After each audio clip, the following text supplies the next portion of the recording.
Alright, so we are live with another card from my Legends of Wrestling desktop application.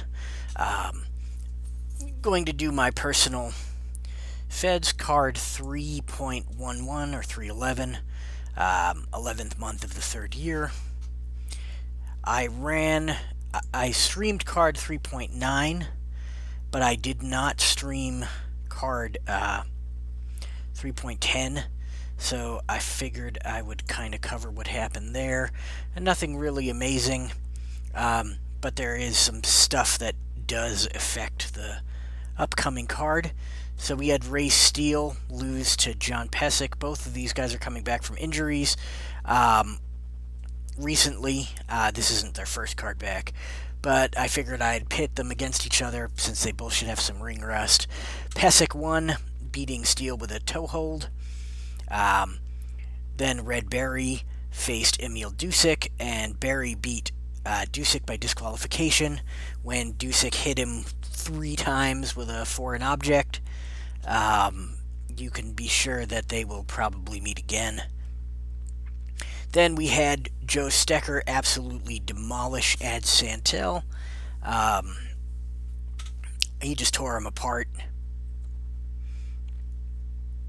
And then this is the match that kind of saw some issues with that we're going to have to deal with on this card, which is the Women's World Title match where Cora Livingston faced off against Clara Mortenson, and Mortenson beat her after a choke on the ropes.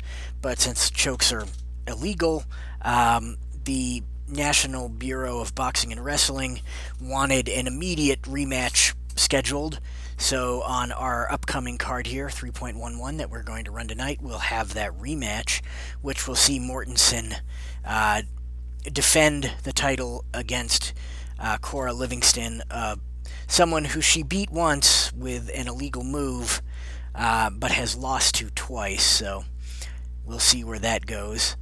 And then the main event of last night, or of the previous card, was the winner faces the Great Gamma for the NWC World Heavyweight title, and we have former champion Ed Lewis against Earl Caddick, and Lewis earned his rematch by defeating Earl Caddick with the Strangler's headlock. So on the last card of the year, 3.12, we will see Ed Lewis take on Great Gamma for that NWC World's Heavyweight title. Tonight's event, we're going to see Toots Mondt take on Dr. B.F. Roller. Both of these guys have been kind of on the sidelines for the last couple of cards, so I wanted to get them in there, get them a match. Farmer Burns, who's wrapping up his career, has Ad Santel. Jim Londos will be facing off against Everett Marshall. George Tragos will have Gus Sonnenberg. And in our main event, we have that immediate rematch for the NBBW World's Women's title, which will see Clara Mortenson, the champion, defend against Cora Livingston. So that's what we've got going on tonight. I also want to run a Battle Royal in the Legends of Wrestling desktop app, but that's not going to be part of the official card. I just kind of want to do that on the side at the end of the card, just to kind of show off the new feature since it's new, and I'm pretty happy with it. Anyway, so I'm going to go down here to book event. I actually already made the card, so I'm going to go to load card, and we are going to go to card 3.11, and it will load it all up. So here we go. We've got Toots Mondt versus Dr. B.F. Roller in our opener. I have the sound off because I was testing stuff while my wife was studying. So let's turn on the sound. And I think everything else is good. Yes. I don't have run-ins on, right? I hate it when I leave the run-ins on. Interference none. Good.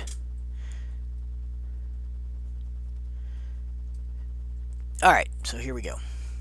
So that, where we won't get that opening bell sound for this first match, but it's all good. So I added this to the program as well. Now they have introductions. So on his way to the ring, hailing from Humboldt, Iowa, standing 6 feet tall and weighing in at 260 pounds, Toots Mondt. And his opponent, on his way to the ring, hailing from Seattle, Washington, also standing 6 feet tall and weighing in at 200 pounds, Dr. B.F. Roller. Toots Mondt and B.F. Roller lock up, and it looks like Roller has the upper hand.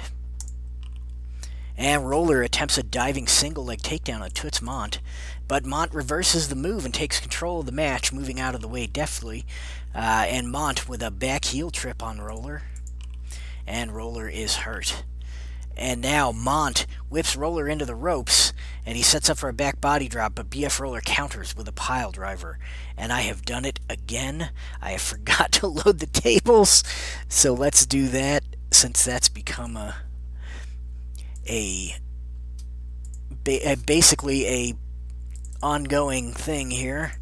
So load table, we've got ropes, turnbuckle, ring, and we're going to have choice. And there's the vintage chart. Okay, so there we go. So Roller hits him with a big pile driver. Might be the first person to use that move in this universe. Dr. B.F. Roller attempts a grinding hammerlock on Toots Mondt, and Mondt is hurt. And Roller attempts a waistlock takedown on Mondt. Mondt hurt again. Another waistlock takedown. Mondt is hurt. Gonna shove him into the ropes here. Roller and Mondt are grappling near the ropes. Roller backs Toots Mondt into the ropes. Abe Coleman steps in and breaks it up. Both B.F. Roller and Toots Mondt break clean to the applause of the crowd. Dr. B.F. Roller is quick to take control of the match. Dr. B.F. Roller attempts a waistlock on Toots Mondt. Mondt is dazed. Now he's got that diving single leg takedown, and this time it hits, and Mondt is hurt. And now another waistlock takedown, hurting Mondt one more time. Can take him down, but can't keep him there. And you gotta back him into the ropes again. Roller and Mondt are grappling near the ropes. Roller and Mondt are backed into the ropes. Coleman calls for the break and gets it. Dr. B.F. Roller catches Mondt off guard with a quick fireman's carry, taking control of the match once again. And now B.F. Roller with a waistlock takedown again on Toots Mondt, and Mondt is hurt. Now, Mondt, waistlock takedown again by Dr. B.F. Roller. Mondt goes down, and no, Mondt reverses it and takes control of the match. And now Toots Mondt with a back heel trip. And Roller reverses it and takes control. Dr. B.F. Roller backs Toots Mondt into the corner. Coleman orders a clean break, and as Toots Mondt is stepping out of the corner, Dr. B.F. Roller shoots in with an outside single leg. And now B.F. Roller attempts a wrist lock on Toots Mondt. Mondt is hurt. Now Roller wrenching that wrist lock. Mondt is dazed. Roller attempts a single leg takedown on Mondt. And Mondt once again dazed. It caught him but didn't take him down. Knocked him backwards. Now Toots Mondt counters Dr. B.F. Roller's attempt at a body slam. And now Mondt gonna back him into the turnbuckle. And as Mondt and Dr. B.F. Roller are separated by Abe Coleman, Dr. B.F. Roller slips behind Toots Mondt and takes him down with a waistlock throw. And then B.F. Roller throws Toots Mondt out of the ring. Apparently that ended the match. What happened here? When the match ends, it automatically goes back to that screen. Usually you have time to see what happened, but on things like the chart disqualifications, it can be a little weird. Let's see, here we go.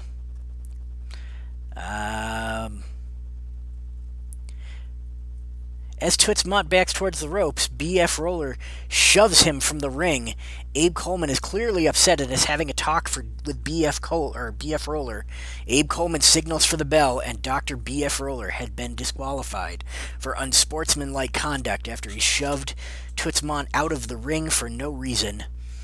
So that is going to do it for us for that match. Toots Mondt picks up the win, although it was not a satisfying one, I'm sure.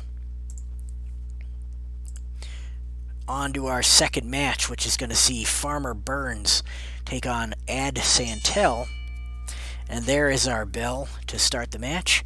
On his way to the ring, hailing from Springfield Township, Iowa, standing 5 feet 9 inches tall and weighing in at 165 pounds, Farmer Burns. And his opponent, on his way to the ring, hailing from San Francisco, California, standing 5 feet 9 inches tall and weighing in at 190 pounds, Santel. And Farmer Burns and Santel lock up. It looks like Farmer Burns has the upper hand. And Burns attempts a collar and elbow tie-up on Santel, dazing him. And now Burns going to really cinch in that collar and elbow. Santel is hurt. And now Burns slips into a hammerlock from that collar and elbow, taking Santel down. And now Burns with a half Nelson on Santel. Santel is down once again. Burns with a double wrist lock. Santel is not going to leave the ring. Santel is down. And Farmer Burns, again, double wrist lock, really cinching it in here. Santel is hurt. And Burns with a choice move. He could do a hip lock 2, which is going to work on rolls of 5 or less, or a crotch lift slam 3, which is going to work on rolls of 10 or less. Of course, he is going to try that crotch lift slam, and it's successful on Santel. Santel is not going to leave the ring. And now Burns with that chicken wing on Santel. Santel trying to fight the pain and eventually slips out. And now Burns going to throw Santel from the ring. During a tangle near the ropes, Santel falls out of the ring. Farmer Burns holds the ropes open to allow Santel to re-enter. As Santel steps through the ropes, he shoots in and takes Farmer Burns down with a leg whip. Abe Coleman has a chat with Santel, but he is not going to disqualify him. So now Santel is in control of the match, and we are going to see a choice maneuver. Either a rolling knee bar 3, which is going to work on rolls of 7 or less, or a forearm uppercut 2, which is going to work on rolls of 9 or less. We're going to go with that rolling knee bar, but Farmer Burns counters it. And now Burns, again, with the same choice he got last time. He is, of course, going to do that crotch lift slam, which is going to be successful, and Santel is hurt. Now, Burns locks on a toe lock, and Santel is down. And Santel and Burns going to back towards the ropes here. As Santel backs towards the ropes, Farmer Burns shoves him from the ring. Coleman is clearly upset at his having a talk with Farmer Burns. And again, he's not going to disqualify Farmer Burns for it. Now both men have been warned. And they're going to back towards the ropes again. Both Farmer Burns and Santel tumble to the floor. Well, out of the ring, a wild brawl erupts. Coleman tries to regain control, and Farmer Burns finally gets the upper hand in the melee and rolls Santel back into the ring. And he is not going to put him out of the ring again. And Burns with a toe lock on Santel, and Santel is hurt. Backing him into the ropes again. And Burns and Santel are grappling near the ropes. Burns and Santel are backed into the ropes. Coleman claws for the clean break and gets it. Farmer Burns catches Santel off guard with a quick fireman's carry and maintains control of this match. He is going to do that crotch lift slam once again. And he's got a pin after the crotch lift slam, but Santel is able to kick out at 1. Santel just racking up the fatigue tokens here. And now attempt to throw Santel from the ring. Sure. In a struggle near the ropes, Santel falls from the ring. In a display of good sportsmanship, Burns holds the ropes open so Santel may re-enter the ring. And then as soon as they're back in, Burns grabs and secures a toe lock on Santel. And Santel with a 3/4 Nelson, or Burns with a 3/4 Nelson on Santel, and Santel is down. He has got 6 fatigue tokens. And another 3/4 Nelson, and that's another fatigue token on Santel. Santel is bleeding, Burns is rubbing that face into the mat, rubbing him raw. And during a struggle close to the rope, Santel falls from the ring and lands awkwardly on his ankle. After a brief pause, Santel climbs back into the ring, obviously still in pain. That would be another fatigue token added to add Santel. And now Burns with a half Nelson. And that's going to be a pin, but he cannot get Santel. Santel manages to kick out at 2, surprisingly. And Burns with the double Nelson on Ad Santel. And this is actually a pin move, but for some reason it's not treating it as such. I believe that says pin 0. Let me check on the bigger card. Sometimes those littler cards are harder to read. Yeah, double Nelson, pin 0. So we're going to go... come on now. I hate when it does this. Okay, so we're going to roll the pin. Pin opponent 0, and that's going to be the end of it anyway. So Burns is pinning Ad Santel 1, 2, 3. So after that double Nelson, we've got Farmer Burns with the win here on Ad Santel, and that was a mauling. Santel really couldn't get anything going there. He ended up with like 7 fatigue tokens or 8 fatigue tokens. Just real bad beating at the hands of Martin Farmer Burns. Our next match is going to pit Jim Londos versus Everett Marshall. And on his way to the ring, hailing from, I don't even know, Coats Sapoti, Argos, Greece, standing 5 feet 8 inches tall and weighing in at 202 pounds, Jim Londos.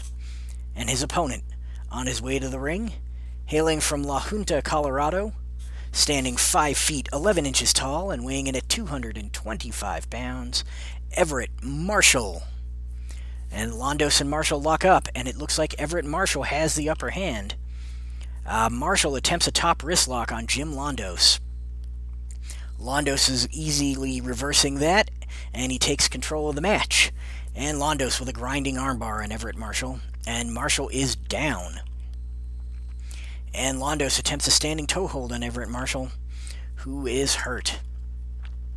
And Londos, another toe hold, this time a reverse toe hold.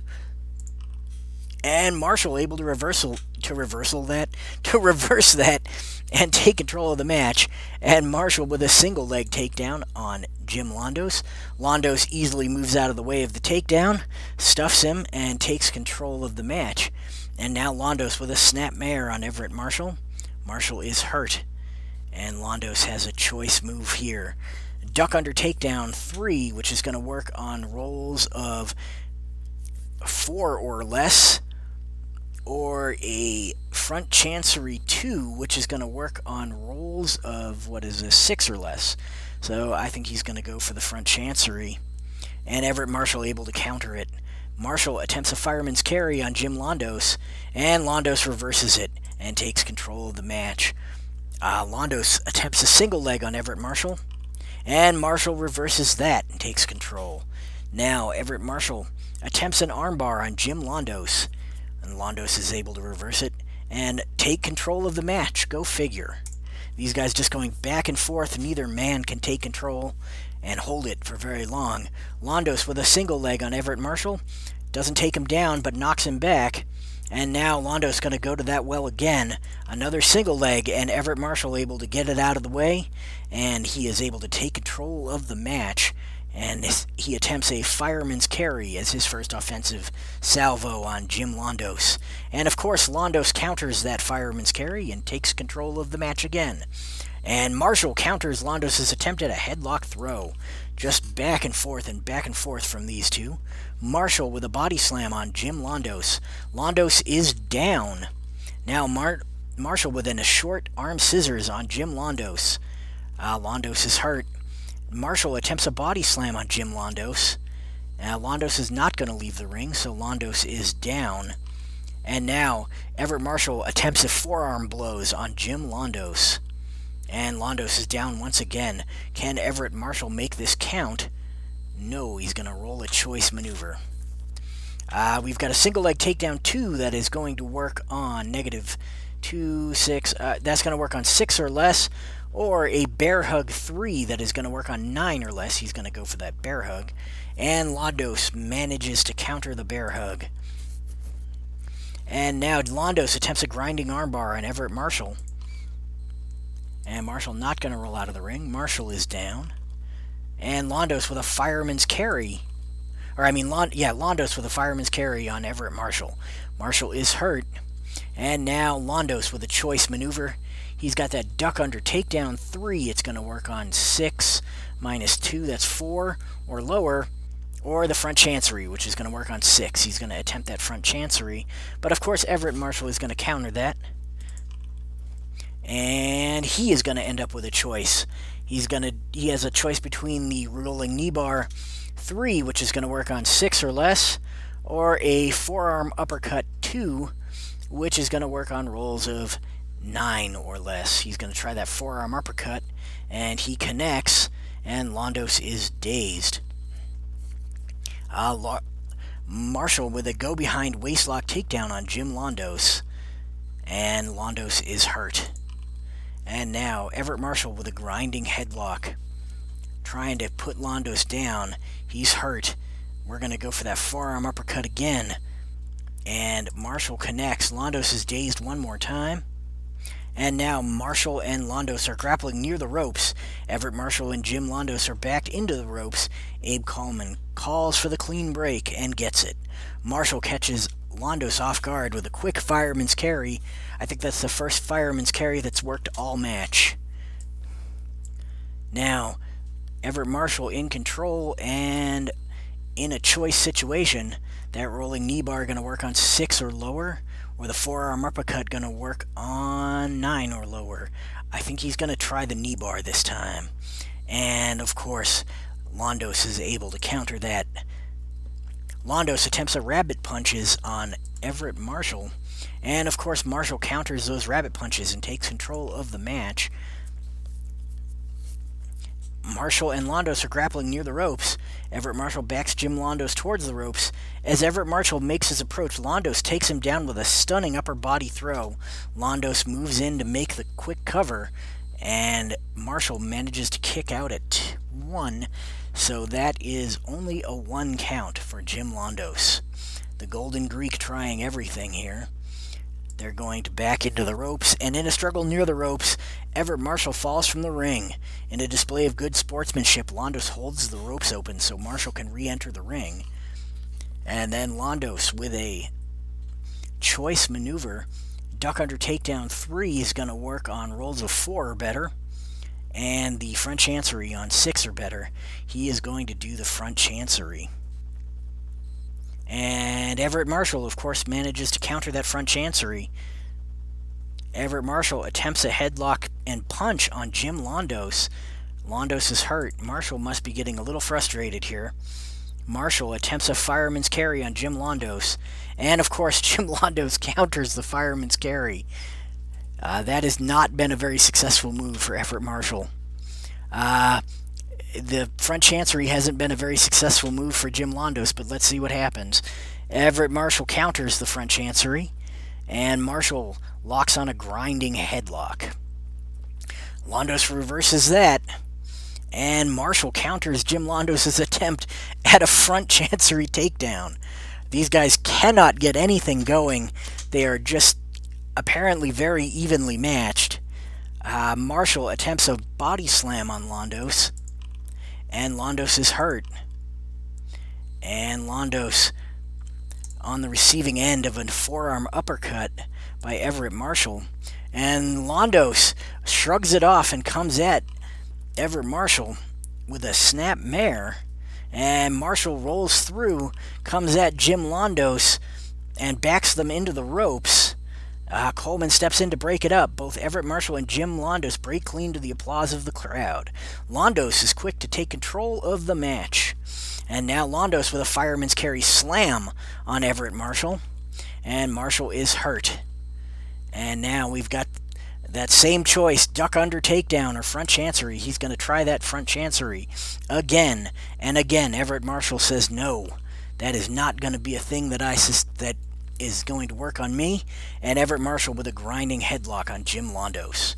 Londos is hurt, and what we are going to see now is that forearm uppercut again, and Londos just avoids that uppercut, and now he's got a crotch lift and slam on Everett Marshall, and Marshall is not going to leave the ring. Marshall is down, and now Jim Londos with another fireman's carry slam on Everett Marshall, just picking him up and just slamming him down. Marshall is hurt, and he is bleeding. Jim Londos attempts a grinding armbar on Everett Marshall, and Marshall is hurt again. Londos with a reverse toe hold, and Marshall reverses the move, takes control of the match. Now they're backing into the ropes. Coleman steps in to break it up, and they do break clean. Londos is going to get the control here. Londos with a short arm scissors on Everett Marshall. And Marshall is down. And Londos really working those short arm scissors. Marshall's still down. He's still working those short arm scissors on Everett Marshall. Marshall's hurt. He's starting to get up. Londos transitions to a crotch lift and slam. And Marshall is hurt. Now, Londos with a reverse toe hold. Marshall is dazed. But Everett Marshall is able to counter, you guessed it, the front chancery. A front chancery takedown attempted by Jim Londos, and Marshall is able to pull himself out and get the upper hand. Marshall attempts a headlock and punch on Jim Londos, dazing him. And now they're backing into the ropes again. Coleman steps in to break it up, and both of them break clean one more time. Londos is in control after that break. And now Londos with a short arm scissors on Everett Marshall. Marshall is hurt. And now Londos going to back him into the ropes. They're locked in a clinch near the ropes. Londos locks in an underhook after a short struggle for control and throws Everett Marshall to the mat, giving him the upper hand. Now, Londos with a choice here. He could try the rolling knee bar that's going to work on 6 or less, or the forearm uppercut that is going to work on 8 or less. I think he's going to try that forearm uppercut. And Everett Marshall manages to counter that forearm uppercut. And Marshall attempts a body slam. Londos is hurt.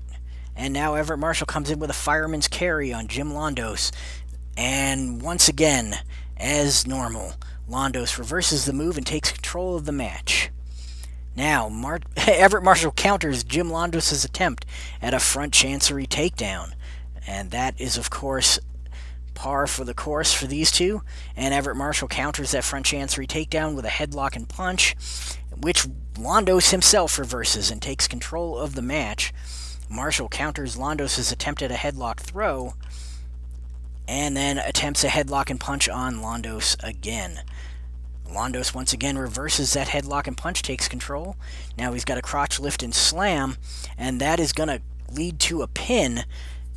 Marshall needs to roll 10 or better to kick out, and he rolls a 10, kicks out at 2. And now, Londos going to throw Everett Marshall from the ring. During a tangle near the ropes, Marshall falls out of the ring. Londos holds the ropes open to allow Everett Marshall to re-enter. As Marshall steps through the ropes, he shoots in and takes Londos down with a leg whip. Coleman has a chat with Everett Marshall, but is not going to stop the match. And now, Everett Marshall with a choice here. Single leg takedown 2. That is going to work on a 6 or better. Or a bear hug 3 that will work on 9 or better. He's going to try that bear hug. But Londos able to counter it. These two are just putting on their best defensive displays tonight. Now Londos with some rapid punches. And Marshall is dazed.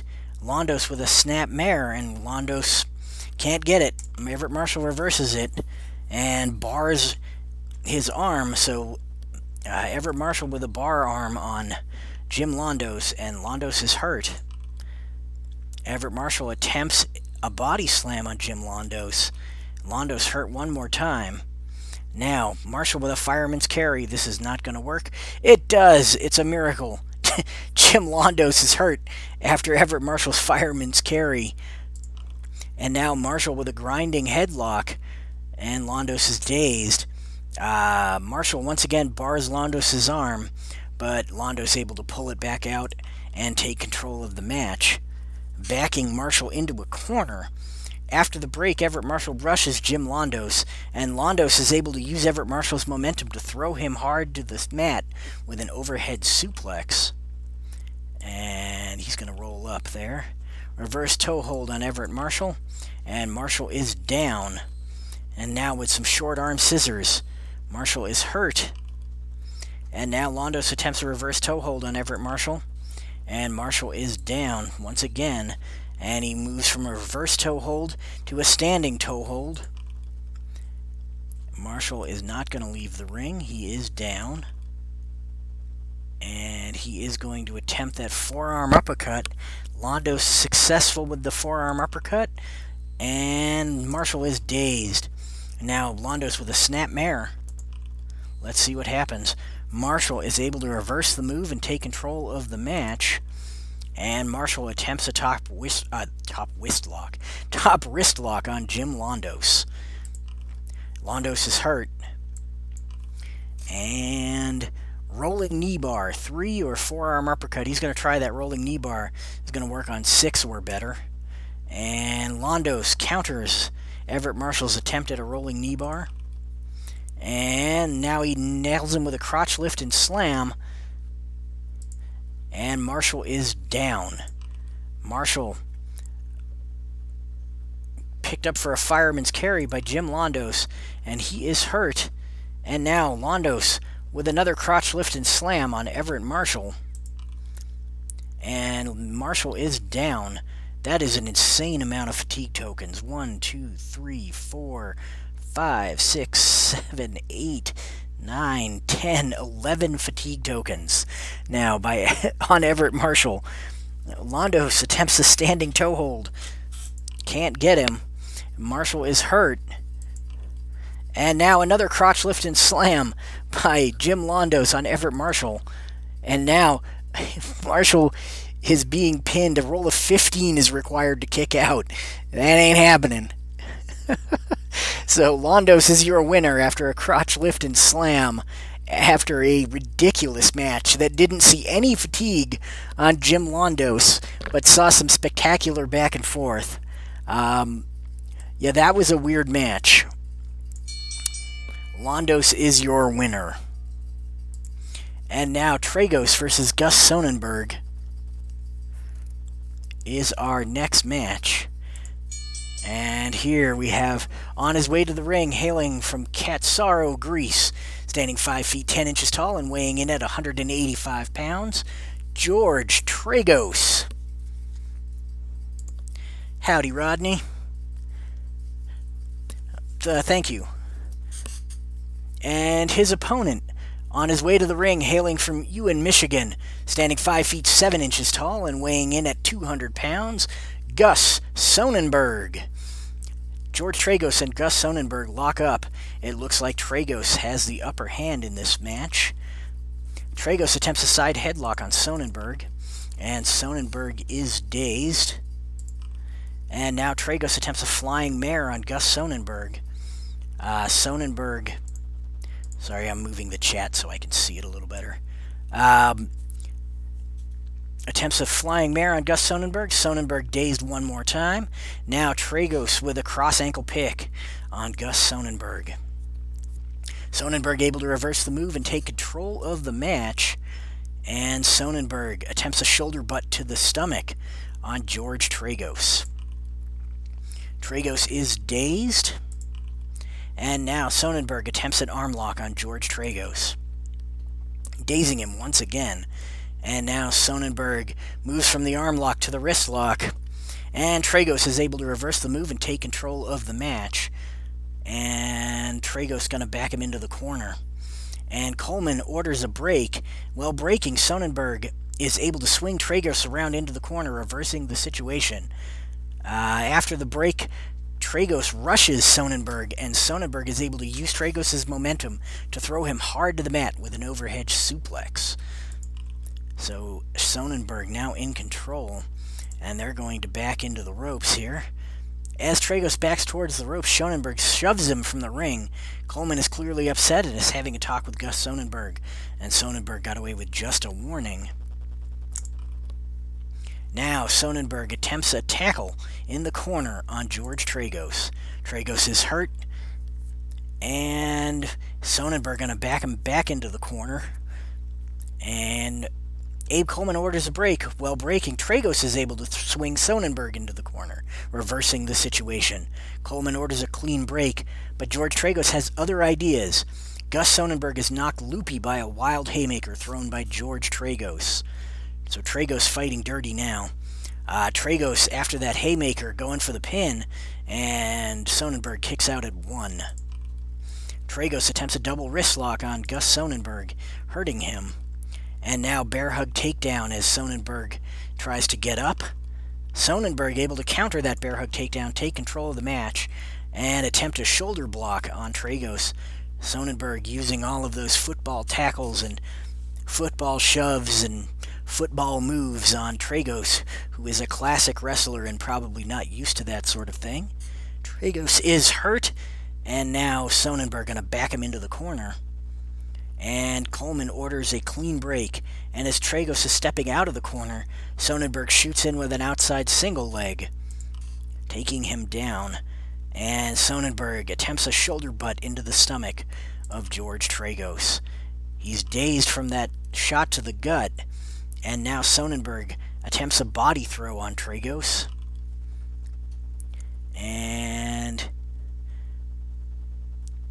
let's see here. Tragos is hurt. I had to scroll down and it screwed me up. Let's see if these are any better for these guys, huh? We got the double underhook takedown. Duck under takedown 3. That is going to work on 5 or less for Sonnenberg. And the front chancery, and that is going to work on rolls of 8 or less. So he's going to try that front chancery, and he is able to secure it, and Tragos is dazed. So much better luck than Londos had with that front chancery in our last match, as Sonnenberg takes him down. And Gus Sonnenberg and George Tragos are grappling near the ropes. Sonnenberg backs away from the ropes, giving Tragos time to secure a devastating crotch lift and body slam. And now Tragos slaps on that double wrist lock, and Sonnenberg is hurt. And he's got a choice now. Tragos could use the hip lock 2, which is going to work on 7 or less, or the crotch lift slam 3, which is going to work on 7 or less. So he's going to try that crotch lift slam, and he is successful, and Sonnenberg is hurt. And Tragos double leg pickup and slam on Sonnenberg, just using wrestling slams to put this guy in his place. But Sonnenberg reverses the move and takes control of the match, and now he's got a wrist lock on Tragos. Tragos not going to give up to that, or give up a wrestling hold to the football player, easily reversing that wrist lock and taking control. Tragos attempts a hammer lock on Gus Sonnenberg. Sonnenberg showing that he's got some chops too, and reversing that hammer lock and taking control. And now Sonnenberg with football rushes on George Tragos. And Tragos not going to leave the ring. That leaves Tragos down. And Sonnenberg attempts an armbar and half Nelson on Tragos. And Tragos is hurt. And now Sonnenberg with a crotch ride on George Tragos. And Tragos able to reverse that and take control of the match. Sonnenberg might have been getting a little too big for his britches there, trying too much wrestling against a guy who is world-renowned for his wrestling. Tragos attempts a bear hug takedown on Gus Sonnenberg. Sonnenberg is hurt. And Tragos going to back him into the corner here. And after the break, Sonnenberg rushes Tragos, and Tragos is able to use Sonnenberg's momentum to throw him hard to the mat with an overhead suplex. And now, step over toe hold face lock on Gus Sonnenberg. That is one of the big moves from George Tragos there. And Sonnenberg is hurt. And we we are going to attempt that crotch lift slam, and Sonnenberg is going to counter it. And Sonnenberg attempts a shoulder butt to the stomach on Tragos, once again targeting the gut, and Tragos is hurt. And he's going to try that front chancery. And Tragos manages to counter. And Tragos with a hammerlock, and Sonnenberg is dazed. He was not able to get out of that hammerlock. Tragos catches Sonnenberg off guard with a quick fireman's carry after they were backed into the ropes. And now Tragos going to back him into the corner. Sonnenberg is stepping out of the corner. George Tragos shoots in with an outside single leg. So Tragos really showing him a thing or two about wrestling here. Tragos with a hammerlock on Gus Sonnenberg. And Sonnenberg is down. Now, Tragos is going to roll up. He's not going to throw him out of the ring. He is going to do that crotch lift slam, though. And Sonnenberg is hurt. Tragos with a bear hug takedown on Sonnenberg. And Sonnenberg is down. He's in a dangerous position here. He is once again going to roll up. And now double leg pickup and slam on Gus Sonnenberg, dazing him as he gets back up in a little bit of a dazed state here. Tragos with a flying mare, and Sonnenberg remains dazed, and Tragos going to follow that up with another flying mare, but Sonnenberg was able to regain his wits well enough to counter once again. Sonnenberg attempts a football rush on Tragos, and Tragos is hurt. Now, Sonnenberg with that crotch ride on George Tragos, and once again Tragos is not having any of the wrestling out of Gus Sonnenberg. However, Sonnenberg counters Tragos' attempt at a face lock and knee lift, and then he backs Tragos into the corner. Coleman orders a clean break, and as Tragos is stepping out of the corner, Sonnenberg shoots in with an outside single leg. And now Sonnenberg with a football rushes on George Tragos, and Tragos is hurt. So now we've a duck under takedown or a front chancery, and we have decided that his best chance is on that front chancery, so that's what he's going to go for. And Tragos is hurt. And now Sonnenberg with a Beal throw on George Tragos, throwing him to the mat, and as Tragos is getting up, Sonnenberg going to execute another front chancery on him. And now Tragos is going to take control of the match after reversing that front chancery, though. And now a hip lock takeover on Gus Sonnenberg, hurting him and allowing Tragos to back him into the corner. Abe Coleman orders a clean break, and as Sonnenberg is stepping out of the corner, Tragos shoots in with an outside single leg. That was the same thing that happened the last time these guys went into the corner, just backwards. Tragos attempts a double leg pickup slam on Sonnenberg. This has worked a couple of times now, and it left Sonnenberg hurt. Now we could see the crotch lift slam or the hip lock. I think we're going to see the crotch lift slam out of George Tragos, and it is successful, and Sonnenberg is down. This is a dangerous place to be. Now he's going to attempt that bear hug, and Sonnenberg is able to counter. And Sonnenberg with another Beal throw, and Tragos is down. This is also a dangerous place to be with a guy like Sonnenberg. And now Sonnenberg attempts a tackle in the corner on George Tragos. Tragos is hurt. And Sonnenberg once again going to back him into the corner. Tragos steps out of the corner, and Sonnenberg shoots in with an outside single leg. So they're just showing each other up with that move. Sonnenberg with a crotch ride on George Tragos. This has not been Sonnenberg's best move, but it is successful this time, and Tragos is hurt. And he attempts it one more time, and Tragos is dazed. And now he locks a wrist lock on George Tragos. Tragos, not having any of that, reverses Sonnenberg's wrist lock and takes control of the fight, and locks on a side headlock. So Tragos has got Sonnenberg in a side headlock, and Sonnenberg is hurt. He's going to roll up. He's still got that side headlock on Gus Sonnenberg, but Sonnenberg able to reverse the hold and take control. Now Sonnenberg with an arm drag on George Tragos. Tragos is dazed, and Sonnenberg with a body throw. That's going to hurt Tragos, and Sonnenberg going to back him into the buckle one more time. After the break, Tragos rushes Sonnenberg, and Sonnenberg is able to use Tragos' momentum to throw him hard to the mat with an overhead suplex. That's going to put him down. And now Sonnenberg with a bear hug. And Tragos is down. And now Sonnenberg nails George Tragos with a flying tackle. And Tragos goes flying out of the ring, crashing to the arena floor. Tragos gets back in the ring at 5. He rolls back in, still very shaken. And Sonnenberg continues the attack,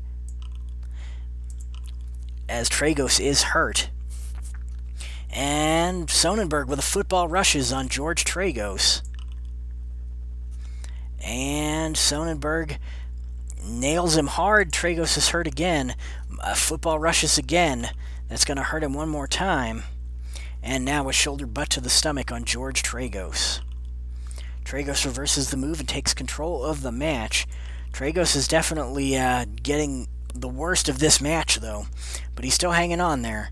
And he's got a grinding toe hold on Gus Sonnenberg.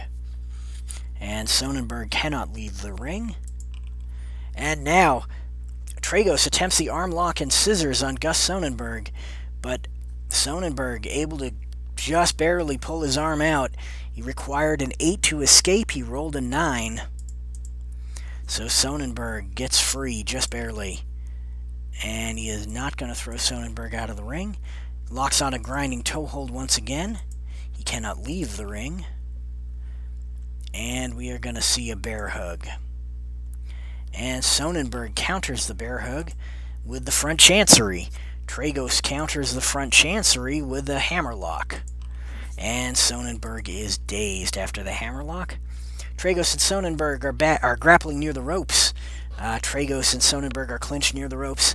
Sonnenberg manages to get free and sidestep Tragos, catching him with a quick leg sweep. And now Sonnenberg with that bear hug. And that's going to take Tragos down. He's going to throw him out of the ring here. As Tragos backs towards the ropes, Sonnenberg shoves him from the ring. Coleman is clearly upset and is having a talk with Sonnenberg, but he is going to give him just a warning and not stop the fight. And that's going to allow Sonnenberg to lock on a bear hug that Tragos easily escapes from. And Tragos with a double leg pickup and slam on Sonnenberg. Sonnenberg is hurt.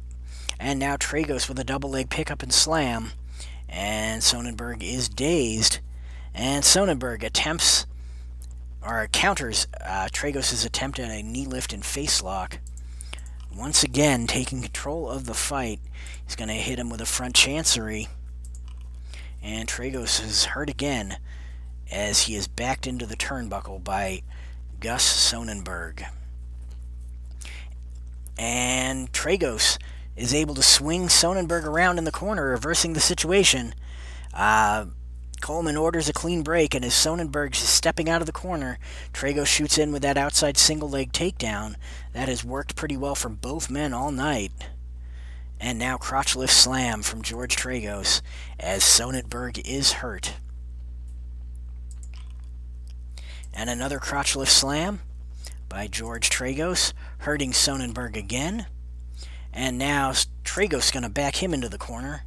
And as Tragos and Sonnenberg are separated by Coleman, Sonnenberg slips behind Tragos and takes him down with a waist lock throw. And once again with the flying tackle, that he mistimes the move. Sonnenberg goes flying out of the ring, crashing to the arena floor. Sonnenberg gets back in the ring at 9. Sonnenberg rolls back in, obviously shaken, and Tragos takes control of the match. Tragos with a bear hug takedown, and Sonnenberg able to counter. Now Sonnenberg attempts an arm drag on George Tragos, and Tragos is dazed. Sonnenberg and Tragos are grappling near the ropes, and Sonnenberg and Tragos are clinched near the ropes. Tragos manages to get free and sidestep Sonnenberg, catching him with a quick leg sweep. Now, Sonnenberg Tragos is not gonna throw him from the ring. That's not the kind of wrestler Tragos is. He is gonna attempt that crotch lift slam, and that does it. Crotch lift slam by George Tragos onto Gus Sonnenberg gets him the 1-2-3, and the match is finally over. A match that saw both guys give it their all. Definitely a very good fight there. And now, I believe we are into the main event. Let's see. That should be 4 other matches. Yep, 4 other matches. So that would mean this is the main event. Clara Mortenson, the women's champion, is going to be taking on Cora Livingston, who she won the belt from with a choke on the ropes. And the National Bureau of Boxing and Wrestling, who govern the world's women's title, said, nah, you can't win that way, and ordered an immediate rematch between the two, and that is what we're going to see here. So this match is for the NBBW World's Women's title. On her way to the ring, hailing from Portland, Oregon, standing 5 feet 6 inches tall and weighing in at 154 pounds, the NBBW World's Women's title, Clara Mortenson. And her opponent on his way to the ring, for some reason, I gotta fix that, hailing from Flint, Michigan, standing 5 feet 2 inches tall and weighing in at 135 pounds, Cora Livingston. Mortenson and Livingston lock up, and it looks like Livingston has the upper hand. If you stay to the end, Rodney, I will actually address that. I tend to do it every video or two. So, yeah, I'll get to that at the end of the video, or at the end of the card if you are interested. So Mortenson and Livingston lock up, and Livingston gets the upper hand. And now Livingston backs Mortenson into the corner. After the break, Mortenson rushes Livingston, and Livingston is able to use Mortenson's momentum to throw him hard to the mat with an overhead suplex. Apparently, it just does not like pronouns today. Attempt to throw Mortenson from the ring. No. Now Livingston attempts a double leg arm bar, or a double arm leg bar on Clara Mortenson, and Mortenson is hurt. Livingston attempts a body block on Clara Mortenson, and Mortenson reverses the move and takes control of this fight. And now Mortenson with a hair pull takedown on Cora Livingston. Livingston, not having any of that, reverses it and takes control, and she is going to back Mortenson into the ropes. Livingston and Mortenson are backed into the ropes. Coleman calls for a clean break and gets it. Cora Livingston catches Clara Mortenson off guard with a quick fireman's carry as they break. And now we could see a hip roll, which is going to work on 5 or less, or a crotch lift slam, which is going to work on 10 or less. So we're definitely seeing the crotch lift slam. And Livingston executes it on Mortenson, and Mortenson is hurt. Another crotch lift slam. Mortenson is hurt once again. A third crotch lift slam, and Mortenson is hurt one more time. And Livingston attempts a hammer lock and roll on Clara Mortenson. Mortenson, the champ, can't leave the ring. And we're seeing Livingston attempt a half Nelson and crotch hold on Clara Mortenson. And that is a 1 count, as Livingston attempts a stomps on Clara Mortenson, and Mortenson once again hurt. She is not going to throw her into the rope. She is going to roll up. And she counters, or she's countered as she attempts a go-behind takeover, and Clara Mortenson takes control of the match, and she's going to back Livingston into the ropes here. Coleman steps in to break it up. Both Mortenson and Livingston break clean to the applause of the crowd. Clara Mortenson is quick to take control of the match, and she attempts a hair pull takedown on Cora Livingston. Livingston is hurt, And Mortenson gonna back her into the ropes again. Mortenson backs Livingston towards the ropes as Mortenson makes her... They really hate pronouns in this match. As Mortenson makes his approach, Livingston takes him down with a stunning upper body blow. Livingston makes a quick cover. Only a 1 count, though. And now Livingston attempts a stomps on Clara Mortenson, and more pinning. As that is a kick out at 1. And now more stomps, and Mortenson is down. This rolling knee bar will work on 5 or less, or the forearm uppercut, which will work on 10 or better. She's going to do the forearm uppercut on Clara Mortenson. And that puts Mortenson down. And now Livingston with a bite to the head on Clara Mortenson. These ladies are not fighting fair. There is no love lost here. Mortenson reverses the move and takes control of the match. And we could see a single leg that will work on 6, or a bear hug that will work on... Or no, that'll work on 6, or a single leg that'll work on 7. So I guess we'll go for the single leg. That does not work. And she's going to back her into the ropes. And Cora Livingston backs away from the ropes, giving Mortenson time to secure a devastating crotch lift and body slam. And now Mortenson slips, or attempts a step across toe lock on Cora Livingston, and Livingston is down. She is going to pitch Livingston from the ring here. As Cora Livingston backs towards the ropes, Mortenson shoves her from the ring. Coleman is clearly upset and is having a talk with Clara Mortenson. Mortenson got away with just a warning. Abe Coleman being very generous with not disqualifying people ever since that first match. And now Mortenson goes for a pin after an airplane spin, but Livingston is able to kick out at 1. And now another airplane spin, and Mortenson gets the win, retains the title, and shows that it was not a fluke. Both of these ladies fought a little bit on the dirty side, but it was a legit wrestling maneuver that retained Mortenson the title. And so that should clear up any issues that the NBBW had with the title change. So I was... Oh, this is doing this. Okay, so what I'm going to do is quit. That's an issue with the stupid Windows thing. Okay, so there we go. So you were wondering about making it public. Technically, you can get it now if you... I don't know if you have a Discord account. If you have a Discord account, you can just go ahead and DM me. Either if you found it through Facebook, just send me a private, an instant message or whatever on there. If you found it on one of the other Discords, you can go ahead and send me a message through Discord, and I will invite you to the testing group Discord. Basically, it's in invite-only testing, and if you want to join up and do some testing and help me, fix bugs and that kind of stuff, you're welcome to. Other than that, there's not a whole lot of plans for making it public. I was asked not to by Mike Molesky at Phil Singer Games because it's sort of direct competition with their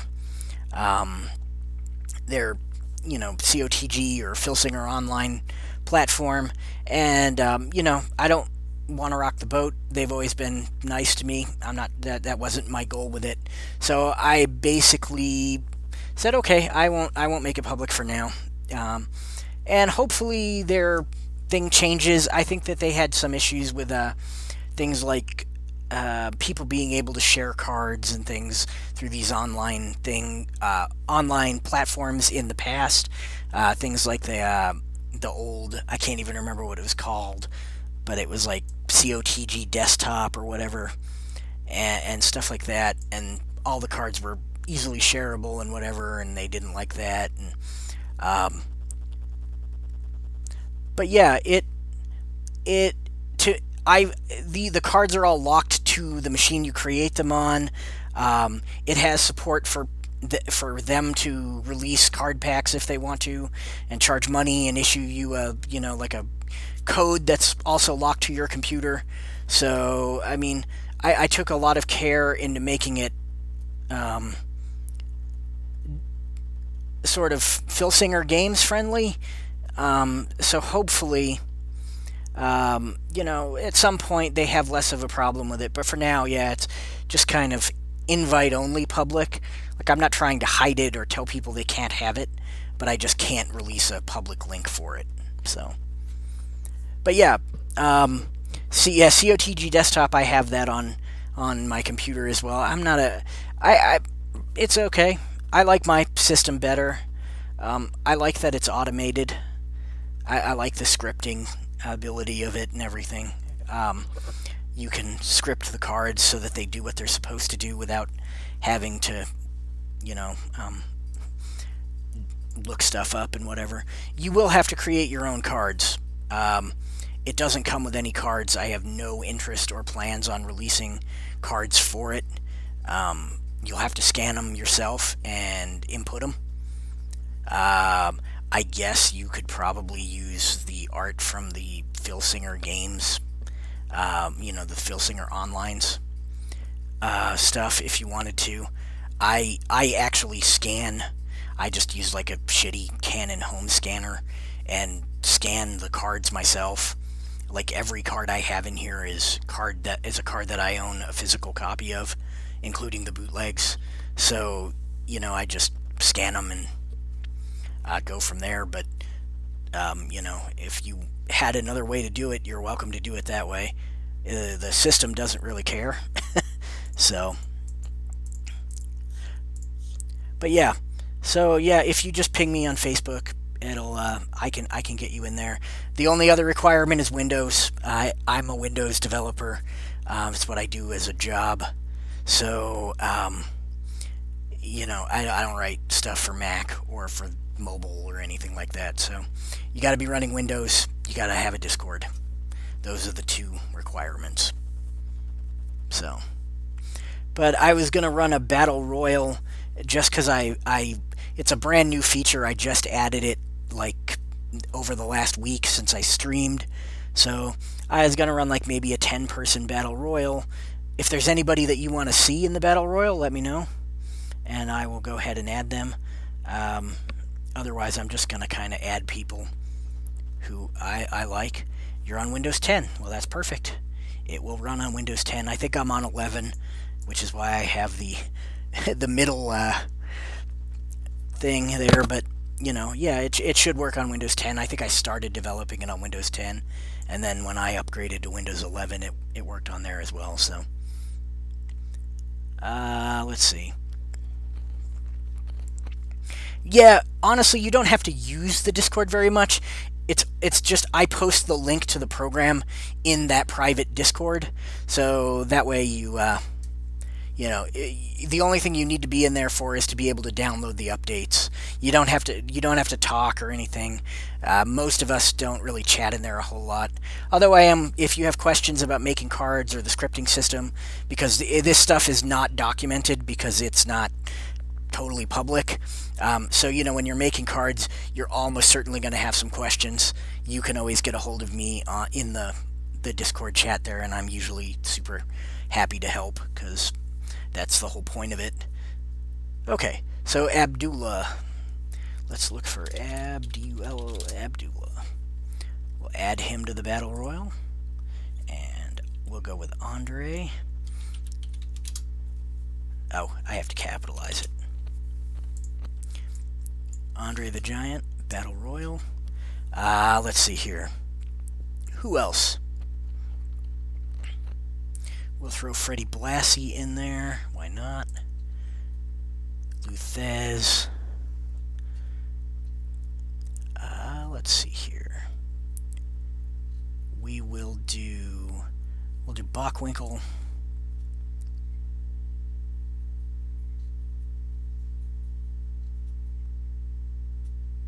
Let's see. El Santo. Let's see, what is that? 1, 2, 3, 4, 5, 6. I'm going to do a 10-person battle royal. So, We need 4 more. We'll do Antonino Rocca. Oop, that's not bad to Battle Royal. That's roll the die. We'll do Dick the Bruiser. We'll do Harley Race. And 1 more. We'll do Misawa. Why not? So that should be 10. So we're going to go over here. And we're going to go start Battle Royal. This is just going to be an unrecorded match, because I don't really need all of that stuff. So the way Battle Royals work in this program is 2 guys will go at it until they attempt an elimination. If they are eliminated, I don't remember if I added Dr. Death, did I? I did not. Maybe next week we can do, or next time I stream. I might actually stream for the next 3 days because my wife is at work all night. So I'm just kind of sitting here at night. So I may be around tomorrow. So I can add Dr. Death then. But yeah, so the way Battle Royals work is that 2 guys are picked at random. They'll go at it until an elimination is attempted. If they succeed the elimination, then one of them is eliminated. If not, then they're both not eliminated, obviously. And then it changes. So it'll pick 2 new guys. One of the guys might be the same, but both of them probably won't be. So it will just kind of randomly change to 2 other guys in the Battle Royal who are fighting. So that's the way they work in this. And eliminations are determined basically by a dice roll. I thought that doing it any other way, it makes them take too long, in my opinion. Like if you start having to add fatigue and all of that stuff, just it's too much bookkeeping.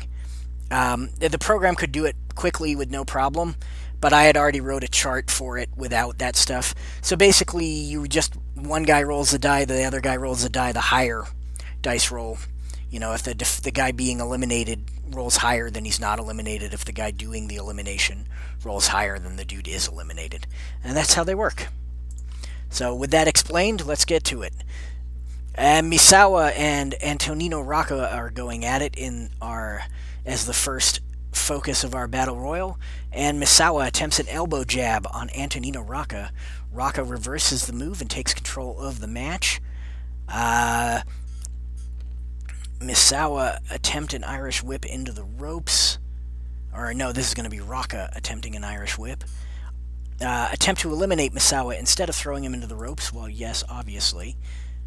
Antonino Rocca is attempting to throw Misawa over the top rope. Antonio Rocca sends Misawa over the top rope to the floor. Misawa has been eliminated.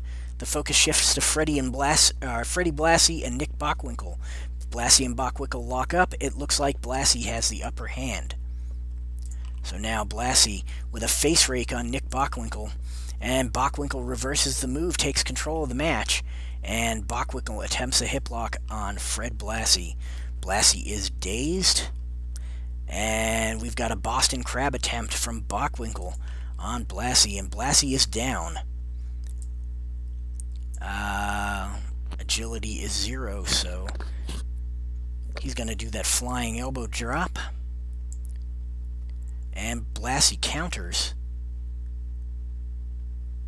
Bite to the forehead on Nick Bockwinkel. And Bockwinkel is hurt. Attempt an Irish whip. Yes. Attempt to eliminate Nick Bockwinkel instead of throwing him into the ropes. Yes. And now Bockwinkel has been eliminated. So the fighting shifts to El Santo and Antonino Rocca, and they lock up, and Rocca has the upper hand. Rocca with a face slap with the foot on El Santo. Santo not having any of that silliness, and counters the move. Now, we could see a moonsault or a kick to the knee. Obviously, he's not going to try the moonsault because Rocca has a 4 agility. So, kick to the knee. Rocca is hurt. Now, El Santo with a slingshot senton on Antonino Rocca. And Rocca's hurt again. And we're going to go with the elimination attempt. And El Santo is unsuccessful in throwing Rocca to the floor. The focus shifts to Harley Race and Dick the Bruiser. Harley Race gets the upper hand in the lockup. And now Race with a swinging neck breaker on Dick the Bruiser. And Bruiser is hurt. Race attempts a falling knee drop on Dick the Bruiser. And Bruiser's hurt again. Now Race with a back suplex, hurting Dick the Bruiser. Attempt to eliminate Dick the Bruiser instead of throwing him into the ropes. Yes. Race is unsuccessful in throwing Bruiser out. The focus shifts to Abdullah and Lou Thez. And it looks like Abdullah the Butcher has the upper hand. And Butcher attempts a hair pull on Lou Thez. Thez, not having any of that, takes control of the match. Takedown to head scissors on Abdullah, and Abdullah is dazed. Thez with a takedown to head scissors again, and Abdullah able to counter that one and lock in a nerve hold. Thez is hurt. Abdullah attempts a headbutt on Lou Thez. Thez hurt once again. Abdullah attempts a foreign object attack on Lou Thez. Thez hurt. Now we're going to see an Irish whip, and this is going to be an elimination attempt, and Abdullah has succeeded in throwing Lou Thez to the floor as the focus shifts to Dick the Bruiser and Antonino Rocca. Rocca locks up with the Bruiser, and the Bruiser has the upper hand. So Dick the Bruiser. Rocca counters his attempt at an armbar and ear pull, and Rocca with the open hand chops on Dick the Bruiser. Bruiser is hurt. Now Rocca with an open hand chops again on Dick the Bruiser, and Bruiser once again hurt. Now Rocca monkey flip on Dick the Bruiser. Bruiser once again hurt. And Rocca with those open hand chest chops. And Dick the Bruiser finally says enough of that and takes control of the match. Now Bruiser attempts a punch to the face on Antonino Rocca. Rocca is hurt. And Dick the Bruiser with a boot rake on Antonino Rocca. Rocca reverses that boot rake and takes control of the match and attempts some open hand chops of his own. Bruiser is hurt. And now Bruiser going to face elimination, but Rocca is unsuccessful in throwing him out. And now the focus shifts to Andre the Giant and Harley Race. And it looks like Andre the Giant has the upper hand. And Giant attempts an arm crank on Harley Race, and Race is hurt. And he is going to attempt to eliminate Harley Race, and Giant just can't get Race up and over. So Race is safe, and El Santo and Dick the Bruiser going at it, and El Santo has the upper hand here. And Bruiser counters El Santo's attempt at a battering ram. Bruiser attempts a boot rake on El Santo, and El Santo is hurt. Now Bruiser with a forearm smash, and El Santo is dazed.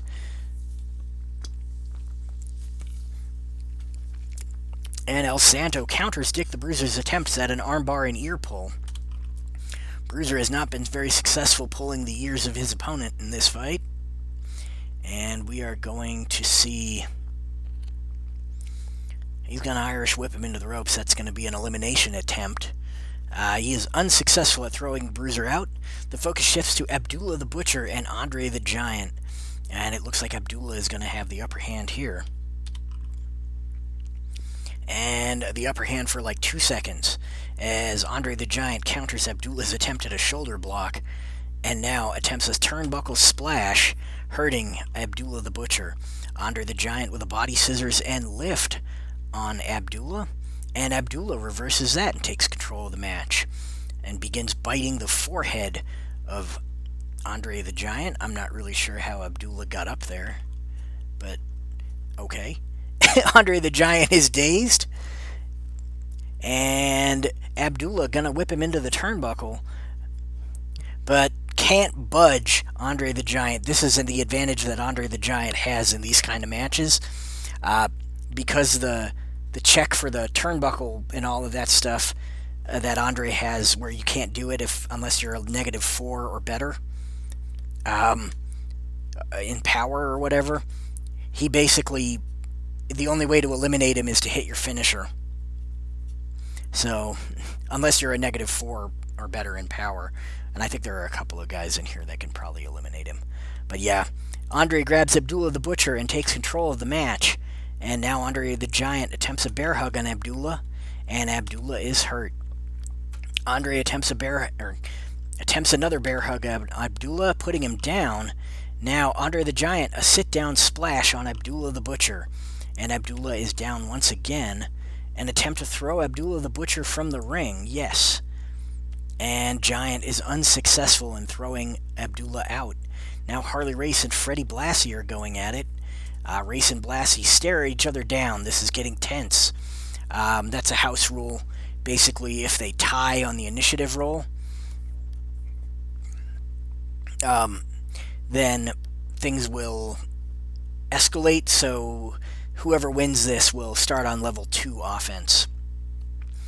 Race and Blassie locks up. It looks like Race has the upper hand.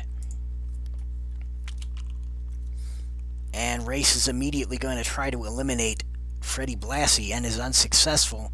And we've got El Santo and Abdullah going at it. And El Santo and Abdullah stare each other down. And then they lock up, and El Santo gets the upper hand. El Santo with a slingshot senton, and Abdullah is hurt. El Santo locks in the octopus hold, hurting Abdullah, and he is going to attempt to throw him out of the ring. And he is successful. El Santo has thrown Abdullah the Butcher out of the ring over the top rope, and Abdullah is eliminated. And the focus shifts to Harley Race and Dick the Bruiser. They lock up, and Race gets the upper hand as 6 wrestlers now remain. Dick the Bruiser counters Harley Race's attempt at a knee to the gut, and then body slams the crap out of him. Harley Race is hurt. Dick the Bruiser attempts a knee smash on Harley Race, hurting him again. Now Bruiser attempts with the snap mare and head twist, but Race, not having that, counters it and takes control. And now he's going to attempt to eliminate Dick the Bruiser, and was unsuccessful. It looks like El Santo and Antonino Rocca gonna lock up, and Rocca has the upper hand. Rocca with a diving drop toe hold on El Santo, dazing him. And now he's going to whip him into the turnbuckle. And El Santo has been eliminated as Rocca throws him over the turnbuckle and into the ringside area below. And the focus shifts to Andre the Giant and Dick the Bruiser. And they tie on the initiative roll, staring each other down. It's getting tense. They lock up, and Andre gets the upper hand. And Andre is immediately going to try to throw Dick the Bruiser out, and he is successful. So Dick the Bruiser is eliminated. And the focus shifts to Harley Race and Antonino Rocca. Race and Rocca lock up, and it looks like Rocca has the upper hand. Now Race counters Rocca's attempt at a roundhouse forearm as Race attempts a falling knee drop to Antonino Rocca. Rocca is hurt.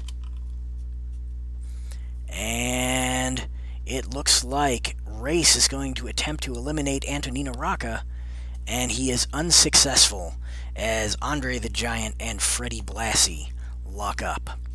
And Giant whips Blassie into the turnbuckle, follows him in, and just crushes him and throws him over the top rope to the floor. Freddie Blassie has been eliminated. Now the focus shifts to Harley Race and Andre the Giant. Race and Giant stare each other down. Things are getting intense. Harley Race and Andre the Giant get into a shoving battle. The atmosphere is electric. That means they tied twice on the initiative roll, and the winner will start at level 3. Harley Race and Andre the Giant lock up, and it looks like Harley Race has the upper hand. And Race go into the top for a death jump. Race comes flying off the top turnbuckle and blasts Andre the Giant with a flying elbow drop. Andre the Giant is in trouble, and Race going to attempt to throw him from the ring, but he can't get Andre to budge. Andre grabs Harley Race and takes control of the match, and now he's going to try to throw Harley Race out, and he is successful. Harley Race has been eliminated by Andre the Giant. The focus shifts to Andre the Giant and Antonino Rocca. Giant and Rocca lock up, and it looks like Rocca has the upper hand. A rolling single leg takedown on Andre. Andre reverses that, takes control of the match, and attempts a bear hug.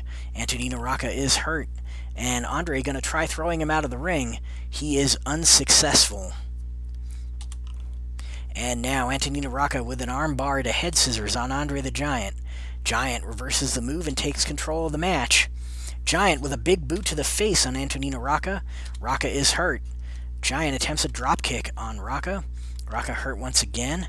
And Giant attempts a body scissors and lift on Antonina Rocca. But Rocca able to slip out of that and take control himself. He is not going to try to throw Andre into the ropes. And Rocca attempts with an armbar to head scissors on Andre. Andre reverses and takes control. And then Rocca counters Andre the Giant's attempt at an elbow drop. Rocca with the open hand chops, but Andre reverses them. And now Andre with a turnbuckle splash. Rocca is hurt. Andre the Giant throwing that big dropkick on Antonina Rocca. Rocca is hurt. And now Giant with a body slam. Rocca is down. Andre the Giant is attempting to throw him out of the ring. And Giant sends him over the top rope and to the floor. Rocca has been eliminated. So the winner of the Battle Royal, Andre the Giant. Time of match, 34 minutes and 23 seconds. A 2-star rating. So that is a Battle Royal in the Legends of Wrestling desktop. Not too bad, if you ask me. Andre the Giant obviously has a big advantage in those kind of matches, as does any wrestler who has that, where you need to have a 4 or less or whatever to throw the, or, to do any of the ropes or out of the ring or turnbuckle moves to them. So, I think Andre might be one of the only official cards with that rule. There might be one or two others, I can't remember. But, so yeah, that's pretty much it for now. Like I said, I'll probably be back tomorrow. I want to finish up year 3 in my personal Fed, and that will happen. The next card will be the last card of year 3, and then on Saturday night I can start year 4. So I am kind of looking forward to that. There'll be some new debuts in year 4. We'll be going into the early half of the 1930s. So any card that I had or that I have where the wrestler debuted from 1930 to 1935 will become available for me to book, and so I will be using those. Anyway, until tomorrow night, probably about the same time, y'all have a good one, and I will see you then.